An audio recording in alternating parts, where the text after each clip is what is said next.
So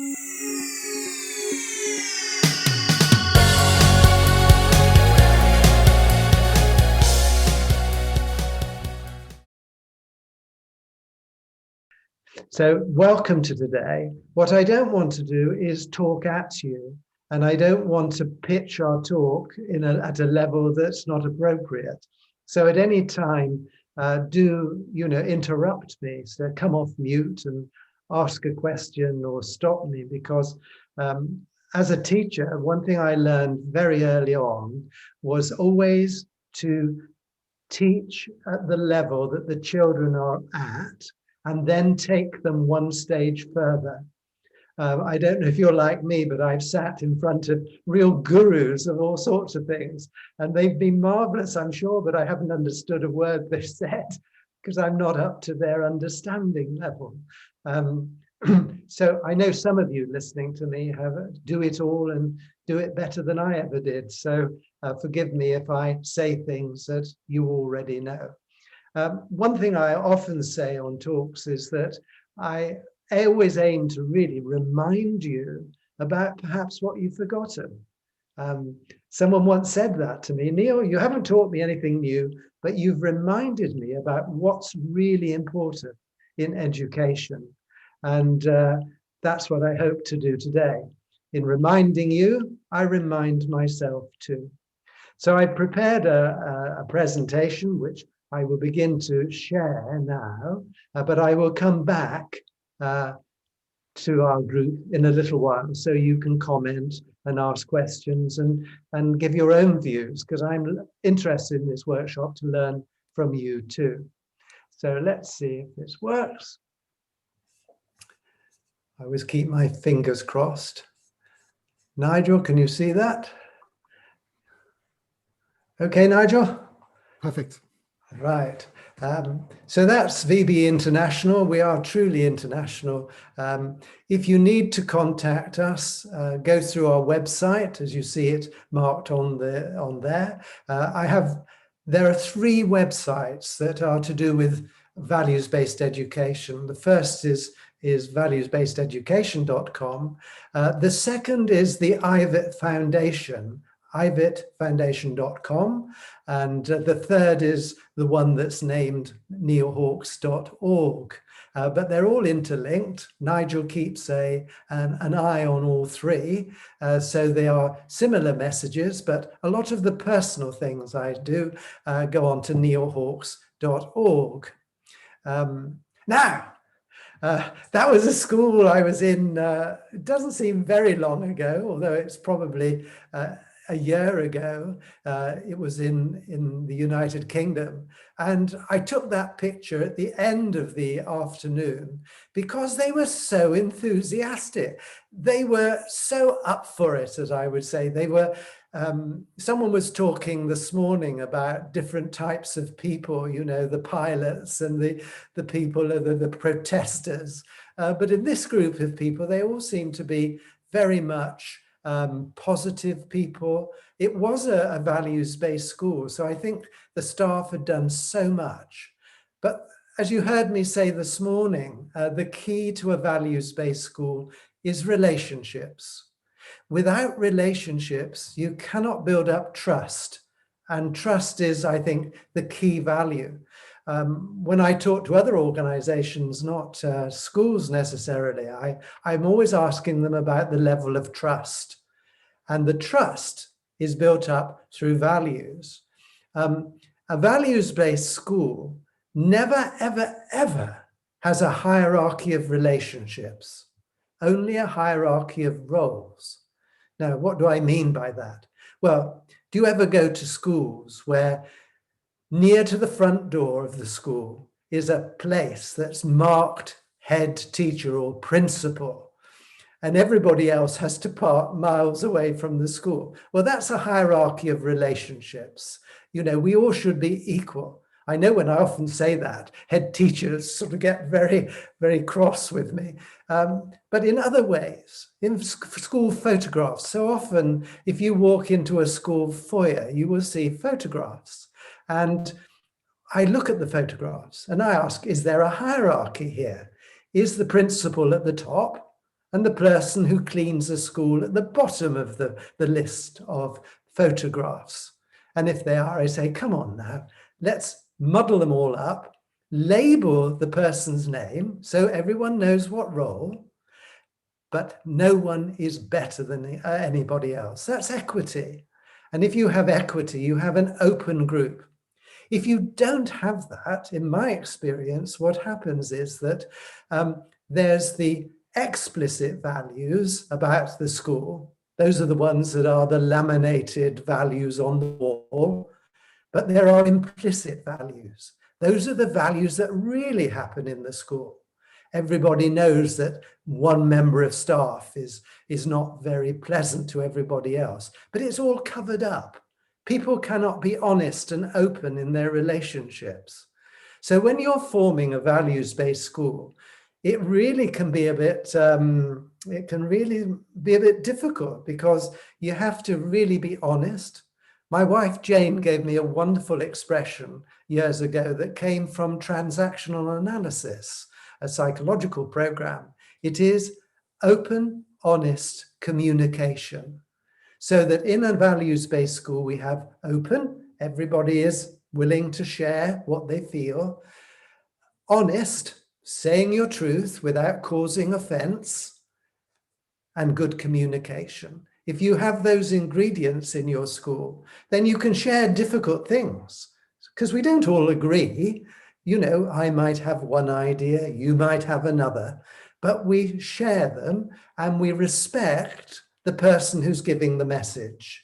We don't say, well, I don't agree with that, that's rubbish or something, and then walk out the room. We say that I'm curious about why you might be saying what you do. So you're bringing the value of humility. And I often say to school leaders, you need a whole heap of humility.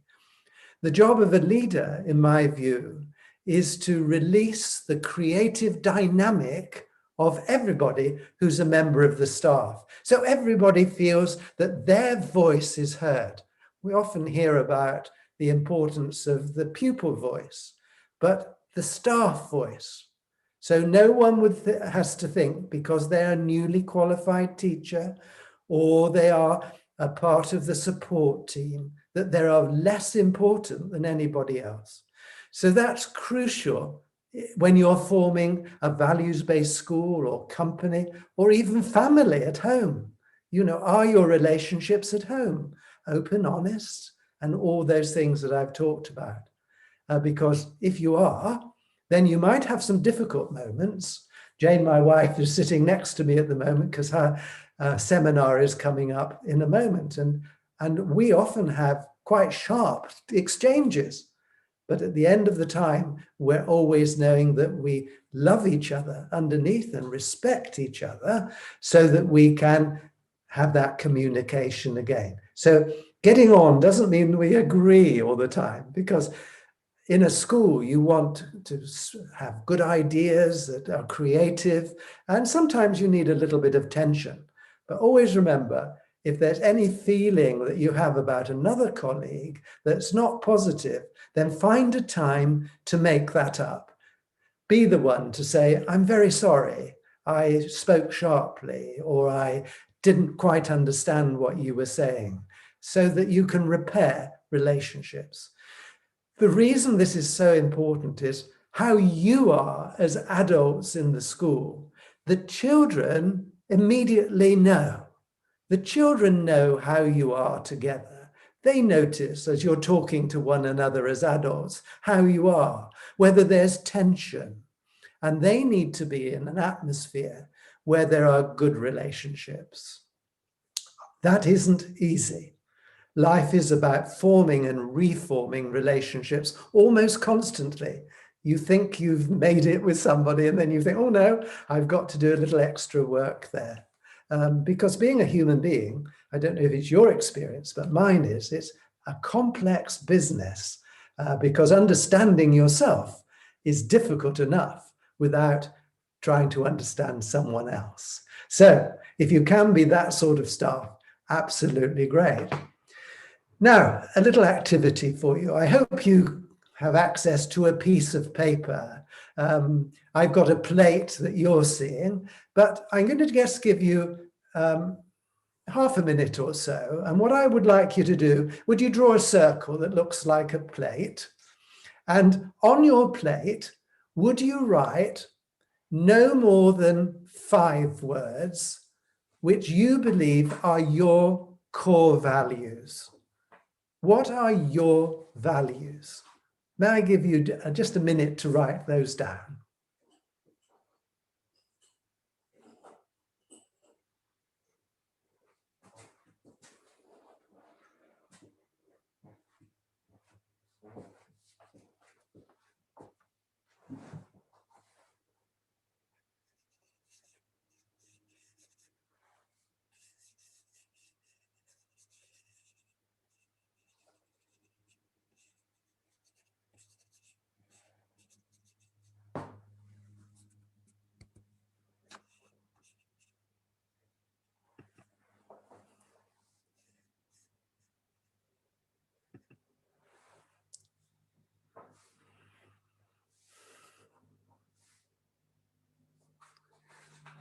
When you've finished, if you look up, then I'll know you're about ready.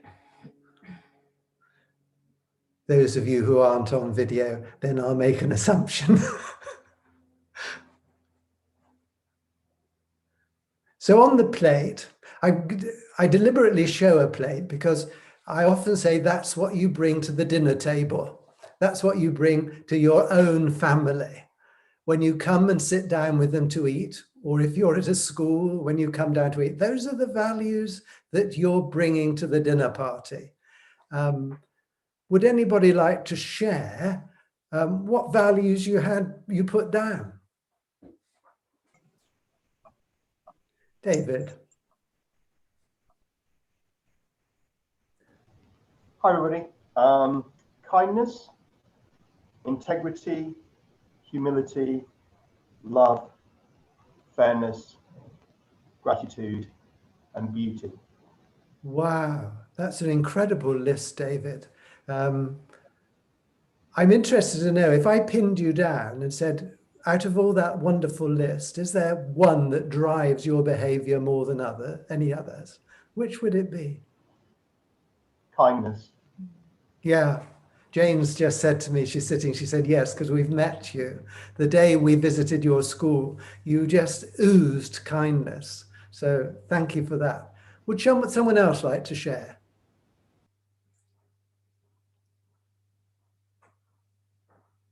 You're like a class of children. They always look down when the teacher asks the question. Someone put up their hand. Who was it? Avilat. Yeah, hi. To give it a momentum ago, well, my values were doing the right thing. I don't know how to call it, but doing the right thing. And then honesty, and then trust, and then care and respect. Yeah, that's an incredible list. Where did your values come from? You're originally from Russia. So where did those values come from? I think it's my education, my upbringing, my family, and my values, beliefs, things that I believe in. Yeah, yeah. And which is your core value? Well, the first one, doing the right thing. Yeah, yes. I feel that very strongly from you. Nigel. Thank you. I was just going to say that George, his microphone's not working, so he's typed in the list. And what he's typed is respect, understanding, cooperation, friendship, and kindness. And George, which would be your top one? George, if you want to type in your core value in the list, I can read that out as well. Respect, he thinks. Respect. Yeah, that's a wonderful key value, I think. Let's just have one more. One more. Who would like to be? Manula.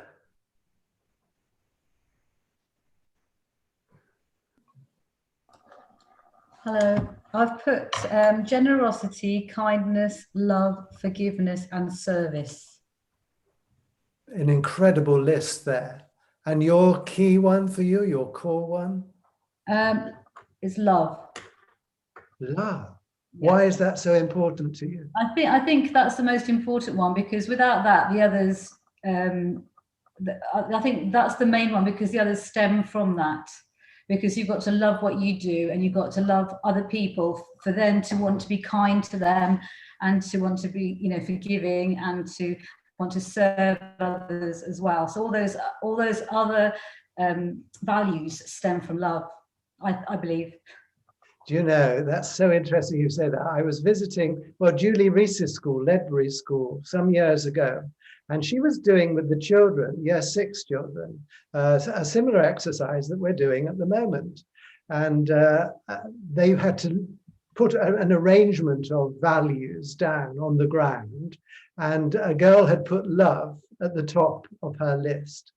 And I asked her, why do you put love? And she said, well, unless you have love, how can you have any of the others? And I thought that was a magic moment from a year 6 child, you know, great insight, really. So thank you for sharing your core values. Now, if I didn't have you in front of me, but I had the person who knows you the best, would they say the same core value about you, I wonder? Would they think that you model the values that you just said? Nod if they would. Some of you are thinking, oh, well, I'm not sure, not sure what they were saying. Can I invite you to ask that person or people, you know, ask them what values they see in you, and see, and you might be quite surprised what they say. The reason I'm saying this is we all go around thinking that we emanate certain values, but other people may not see that in us. So we need to check out. And a part of the process in school that I led many years ago was actually sharing with each other how we saw each other in terms of values. We might think we're kind, we might think we're all sorts of things, but how does someone else see us? And the more you know about how other people see you, the more that you can then be curious about yourself. I once remember a teacher many years ago who was very, very stern.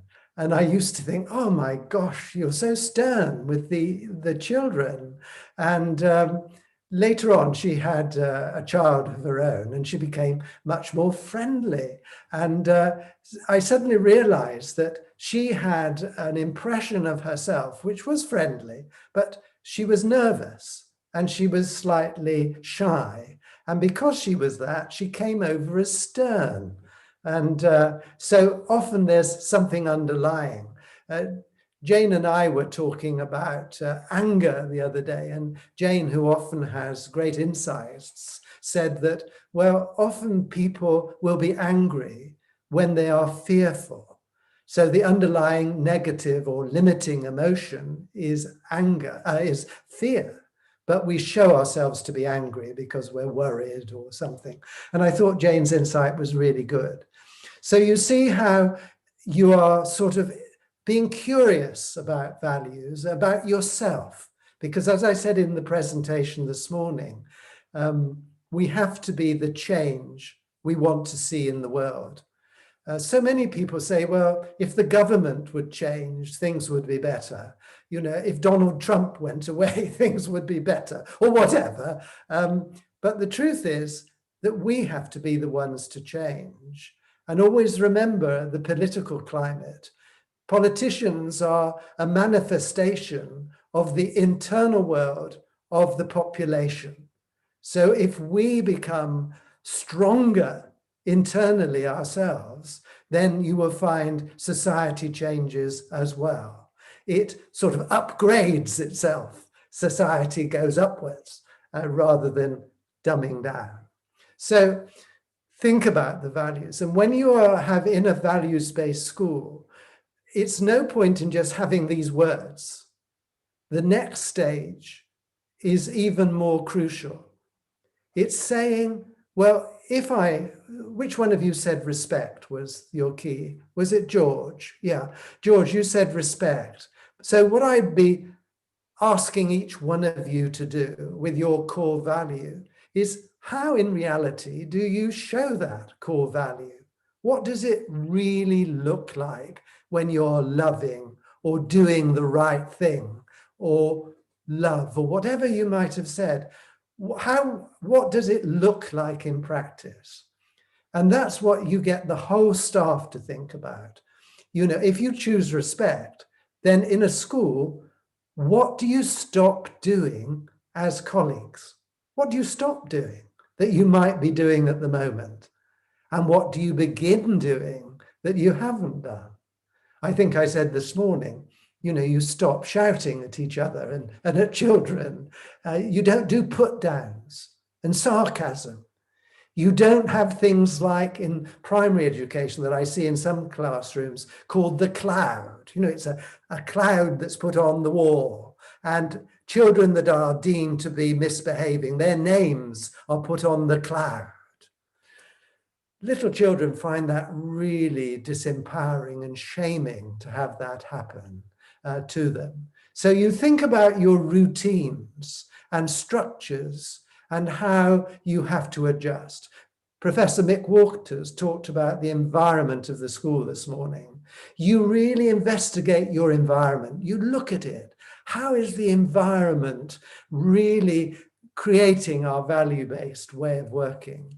At West Kidlington School, we paid a lot of attention to our grounds outside the school. We developed a nature trail. We wanted to give the children experience of nature and the reality, because I believe that small children need to be in touch, as we all do, with the natural environment. That's why I started today with a rainbow. And please, another thing I'll ask you to do, before you go to bed tonight, just notice what's happening in the natural world. Be aware of how you feel, how cold it is or warm, the effect of wind on your skin, the plants on the ground or the dusty street or whatever you might see, and just connect with that. This is all about the environment. And really, Bridget, you talked this morning so eloquently about the spiritual side. And what we're doing through values-based education is emboldening the natural spirit of the human being.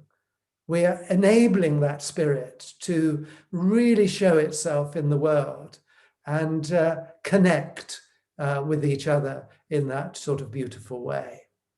So, words, but make them into what is happening. And that's where challenge comes in a staff room. Because you might have someone, I ran a workshop some years ago in a secondary school, and they wanted to have respect. And I then said, well, what are you going to stop? And someone said, well, we must stop shouting at the children. And someone said, well, I've been shouting at them for the last 25 years, and it doesn't do any harm to let them know and put them in their place. And so, well, immediately you had a bit of tension on the staff, and people said, well, that's not right. That's, well, what's wrong with it? Now, it's really difficult to argue with someone that's spaced 25 years of their experience on doing something like that. So sometimes, I'm sad to say this, sometimes we have to part company with a member of staff that continues to think in that way.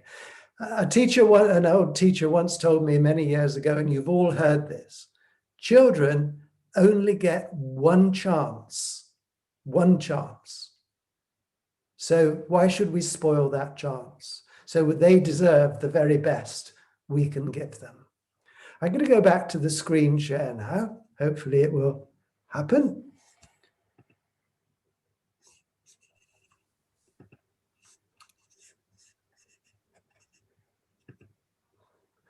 Yep, you're there. Thank you, Nigel. So, next, school of your dreams. Sometimes when I'm daydreaming, I think of the school of my dreams. I often go back to the school I used to run. Now, that's an English Victorian school. Your schools probably don't look anything like that. So don't worry, just pop a school there that you want to see. And when you're thinking, so you've thought about your values, and then you have to think, well, what about the adults? This is what I learned most of all, and that's why I did the little exercise we've just done, is that you think about the adults first. What sort of adults are we going to have in our school of the dreams? What sort of dispositions will they have? What sort of people are they going to be? That really needs to be thought through. If you're the leader of a school or a trust or a governing body and you're appointing people, then that really needs to be thought through, that you have a range of people with a range of experiences, a range of personalities.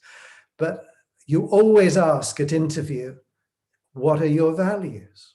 And you dig a bit deeper, finding out what sort of people these are, because they're going to be forming the children of the future, the adults of the future.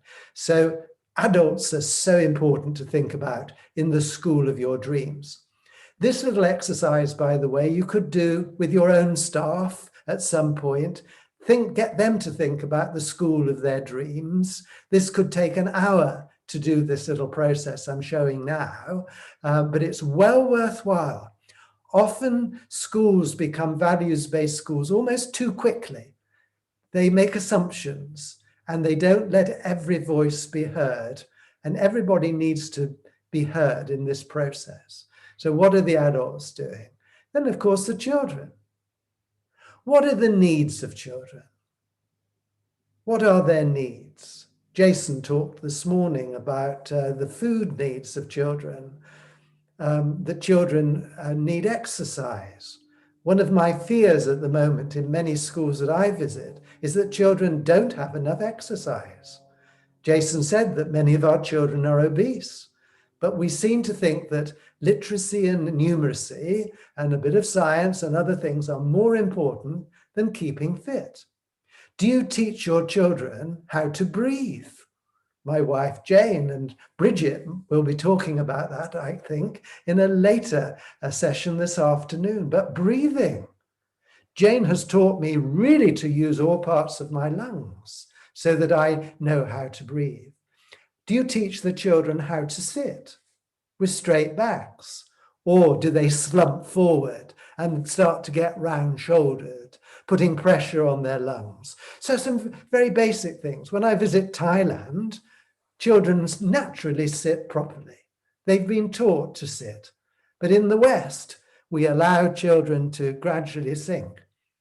So just these basic things. Then you have to ask, how do children best learn? Children best learn through experience, not by someone talking at them. In recent years in the United Kingdom, we've gone back to giving lots of knowledge lessons to children and standing at the front and lecturing them and then testing them on things. We know that that's not the way the brain works and absorbs information for the long term. Children learn best through first-hand experiences, actually seeing a rainbow, seeing snowflakes, asking you why you feel in that way, exploring their natural environment and the built environment that's near to the school. So lots of questions about children in the school of your dreams. How do you want those children to grow up? What sort of people, what sort of dispositions do you want them to have? The culture of your school would be next, or your classroom if you're a class teacher. What is the culture? Culture means how we do it round here. That's what culture is. And different cultures have, every school has a different culture because the adults in the school create the culture of the school. I've just been so amused at times when I've gone around schools. In the United Kingdom, there's various schools, and you go into one school and the principal, head teacher will have headmaster on his door. Another will have head teacher. Another will have headmistress or something. And I'm always curious. I say, why do you title yourself in that way? What's the reason you use that title for yourself? And it's all to do with culture. So just ask those sort of curious questions. How do children line up at playtime, if they line up at all? At assemblies, how do they stand? Where do they stand? Why do you do it in the way you do? So all these routines and structures, you question. What is the culture that's a values-based culture? What you're trying to do with the children in a values-based culture is give agency. You're putting the children in charge of their own behavior. Old-fashioned schools take control of children's behavior. 21st century schools invite the children to be in control of themselves. And you give them those skills, you teach them those skills. And then you have different relationships in the school. Lastly, the curriculum, which Bridget and others are working on anew for us. But you have the values curriculum, the explicit things you're talking about, the values, and then you have the wider curriculum. You know, where do values feature? In the science, for instance, or in mathematics, or in PE, physical education. So in the school of your dreams, when you're thinking about your values, you think of all these things. So I'm going to stop screen sharing and give you a chance to just have a chat yourselves about, is there anything I said that resonates with you, or you want to talk about, or you want to question, or anyone talk about their own school and their own experience and the challenges they have or the opportunities?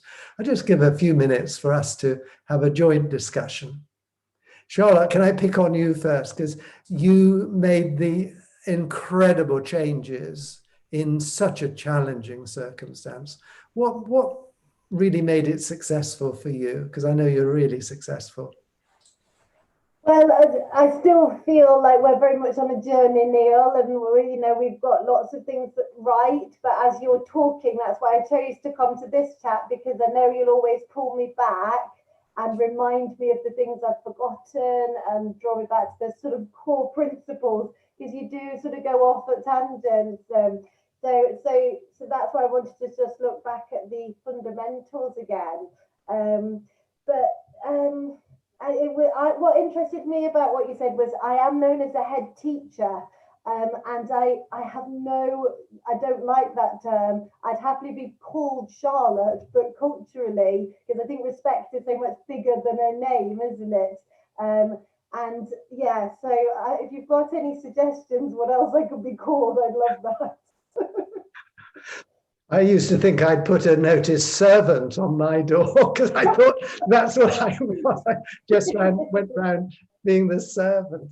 Someone told me when I first arrived, I was a senior officer in a local authority before returning to headship. And someone on my first day said, Neil, stop being the inspector. You need to roll up your sleeves and get out there. And that was the best advice I had on day one. Because from that moment on, I rolled up my sleeves and I did everybody's job, putting tables out or cleaning up in the boys' toilet. Sometimes I've done it all, and I think that's how you show that you are a values-based leader. You're not sitting in your office, you're getting out there doing things. I think that's been brilliant in lockdown, Neil, because I have actually, had to clean toilets. We've worked on an absolute level playing field. And that's done the whole school community such a lot of good, because everybody's been caretakers, they've been cleaners, they've been this, they've been that. And actually, as a community, a values community, it's really pulled us together. Yeah, thank you, Charlotte. Someone else like to share?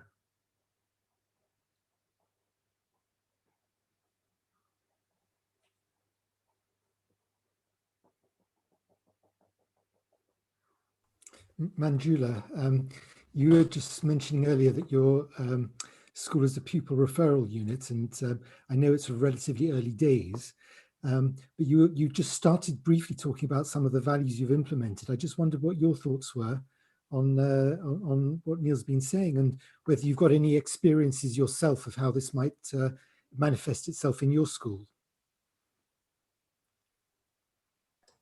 Hello.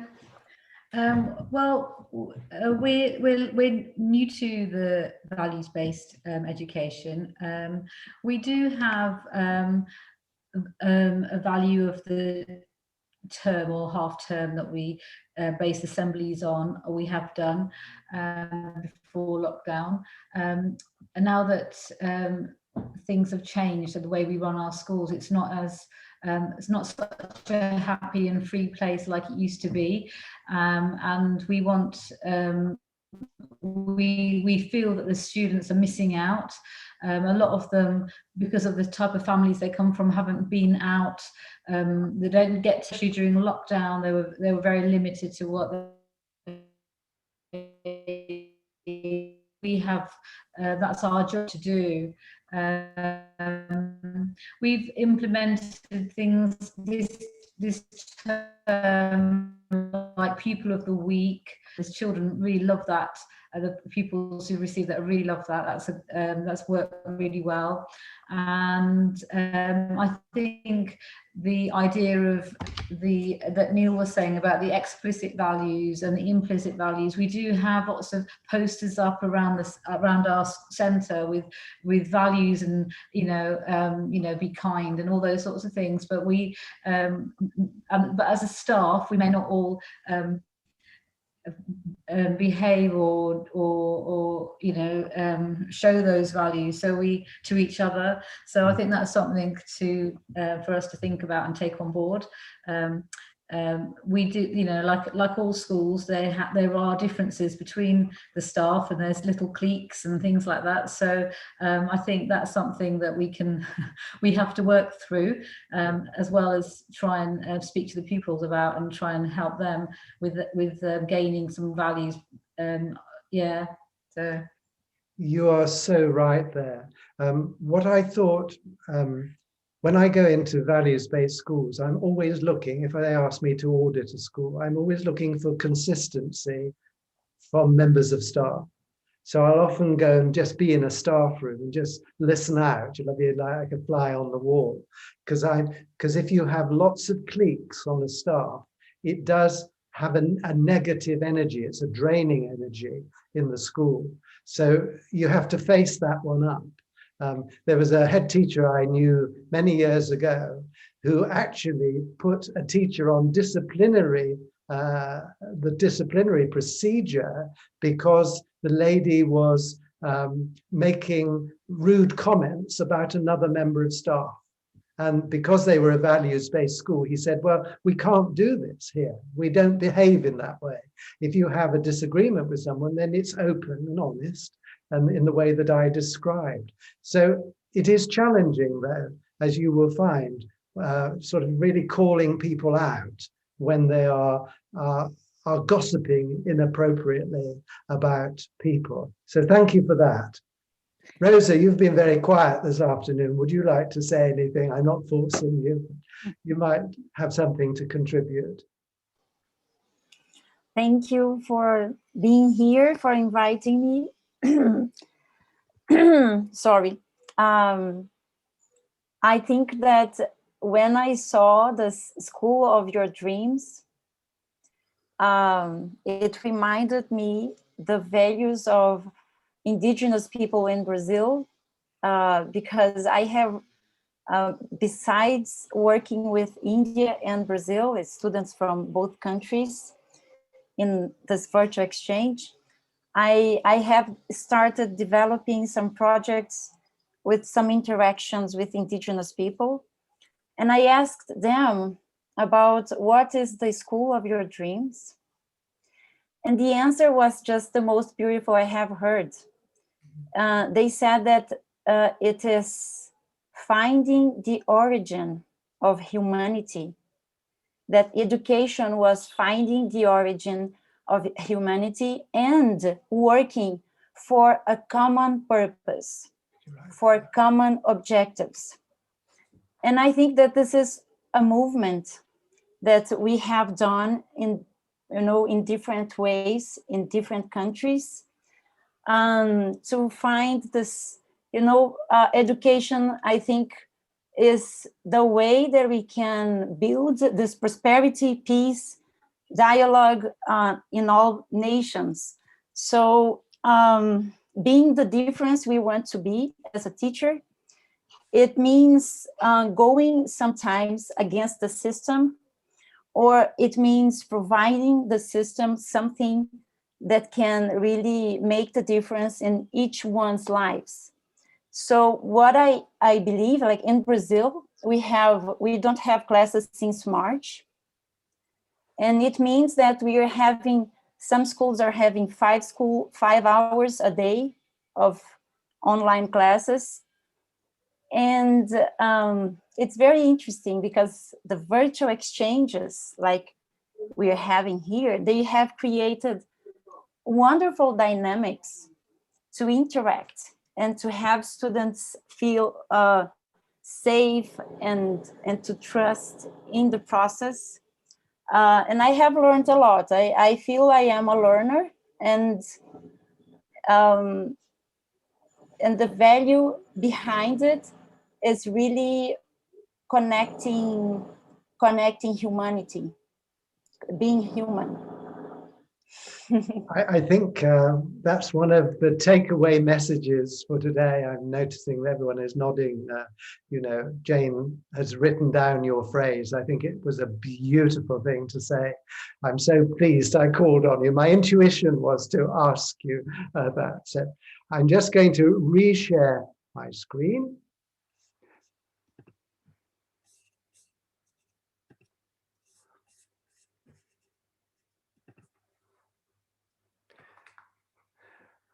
Yeah, I think it's just going to take us through the school of our dreams again. Ah, yes.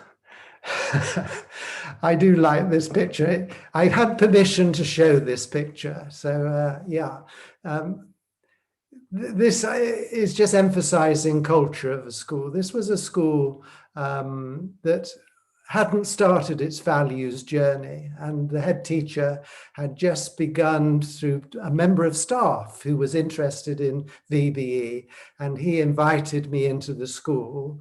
And this was an assembly on a Monday morning, and the assembly, the section of the assembly you are seeing is when a music teacher had just put on some jazz music. And the children were very, you can't see it because it's a static photograph, but if you can feel the atmosphere in that hall, it was literally electric. If I tell you this was a school with very challenging behavior from the children, the staff, what do you gather from the staff when you look at them?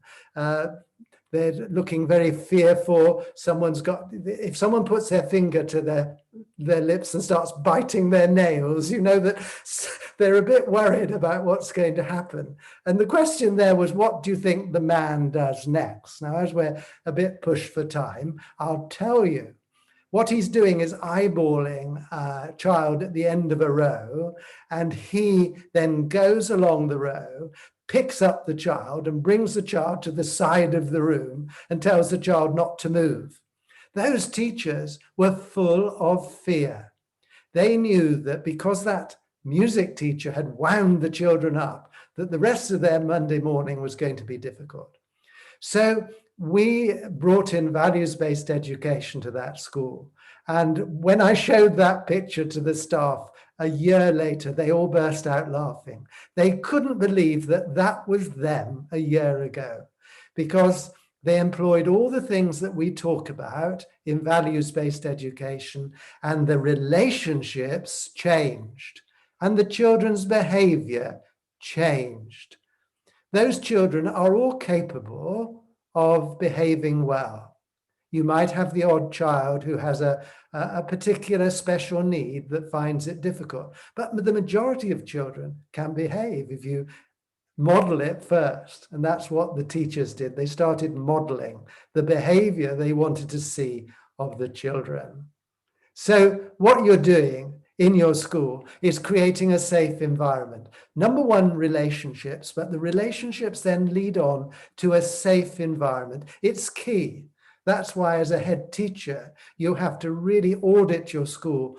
on a weekly basis. I used to walk around with our site foreman on a Monday after assembly each week to make sure our environment was safe. We looked everywhere. We looked on the school grounds because our school grounds could be invaded at the weekends by the local community, and all sorts of things could be left on our school grounds without going into detail. And so a safe environment, both physically, emotionally, is so, so important. Very quickly then, before we wrap up, I find this a really useful little diagram to sum up. I hope you do too. This is a wonderful head teacher in London, in Enfield, called Pat Wood. Pat leads an incredibly wonderful values-based school. And she's an incredible leader. She models the school's values. She really does model them. Some of us who are watching have been to her school, and she is wonderful. You'll notice behind her, in the window of her study, is a value, the word trust, which is the value that they were concentrating on for that particular period of time. Now, what we're saying today is that the beginning of the values journey is your own personal values. You have to, either as a class teacher or as the head teacher principal, you have to really drill down and ask some really tough questions of yourself. And if you have someone like my Jane, you ask her too. She's sitting beside me. You say, well, what am I? You know, am I being authentic to my real core values? If not, what do I need to change? How can I encourage myself? Because we've all had experiences in life, and those experiences lead us to behave, aspects of us, to behave in certain ways. And sometimes we need to soothe those aspects of us. So the personal values you need to think about, and there's that picture of her values. Then, as I've said in this little workshop, we then think about our behaviors, our personal behaviors. How are they linked together? Do they flow naturally? Or what we think are our values, are they really? Are there some implicit values that sneak out of the box occasionally and catch us out? You know, when we're feeling a bit emotional, do we suddenly bite back at someone and say something rude? Or, you know, what is it that comes out of us when we're under pressure, for instance? And I have to hold my hand up. I've been caught out for that myself. Then when you're running, so you have to make sure there's alignment between those two things. And that's not a quick process. And it's something we have to do regularly, Charlotte, I think, as you're doing today, revisiting the values today. It's something that we have to continue because we're all growing and changing. Then we have to think of the staff. And you do the values work with the staff. What's their school of dreams? What are their values? What do they think is important in terms of how children learn? Are they all on the same page in all those things? And they have to think about their values as a group of people as well as individuals. So you have those group values of staff. Then the leadership of the school has to make sure that the leader, that person's, or it could be the senior leadership team, their values are in alignment with the rest of the staff. And I mean the whole staff, teaching and non-teaching. Remember that your school secretary or the person who answers the phone can be a real psychological leader in the school. So don't always think that the head teacher is the most powerful leader in the school. In my experience, there are often others who are equally or more powerful. So that group of teachers have to think about their behaviors. How are they going to treat children, each other? Are they going to have times? Someone spoke this morning about having a time when they all had, Julie was saying on a Sunday night, they all meet over a glass of wine or something virtually. You know, what do you do? In New Zealand, when Jane and I were there at the beginning of the year, yes, we were there just before lockdown, one of our daughters and her department went to the beach for a beach party after school. So all these ways of making sure the group behavior, is in alignment with the values. So all those things join up, the personal behaviors and the group behaviors, and you get purpose alignment. And that all ends up with this wonderful word harmony, because at the end of the day, you are having harmony. If you know how to do it, you could do a screen save now on your computer if you wanted to have a picture, a screenshot of that. Neil, I'm going to have to step in now. We're taping this, so people will be able to get a screenshot from the recording. Thank you. I'm going to have to wrap this up now. Did you want just the last word or two? Yes, last word is that there are lots of books on the subject. That's a book that I wrote some years ago. That's the school that I'm very fond about. That was our sculpture. I do invite you to have a sculpture or something at your school that represents the school's values. That one is a symbol, which means that the children's values will hold up the world of the future. Again, the messages you send to the future. I wish, my only regret this afternoon is that we don't have another couple of hours or so together. But I hope I intended to revisit some real basic points today in values formation. So I hope you found that useful. The main message is please hold up the mirror to yourself, but do it in a compassionate and loving way. Thank you, Nigel.